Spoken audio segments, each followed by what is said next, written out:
Policia e Komisariatit të Maliqit ka shoqëruar një 26 vjeçar lidhur me ngjarjen e ndodhur në qendrën shëndetësore të fshatit Symiz.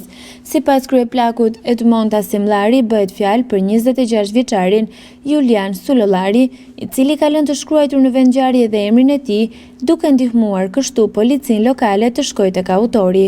Sipas kryeplakut, dëmi është i madh në qendrën shëndetësore. Dëmet janë shumë të mëdha kësaj radhe.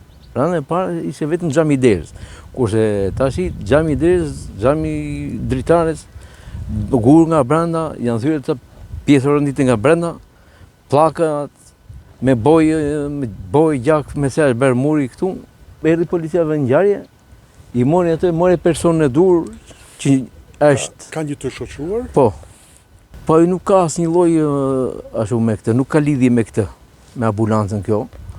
Por siç dihet, demolin janë ata, të keqenojnë çiki pirë, nuk e dim për këtë, flasin faktet nga policia.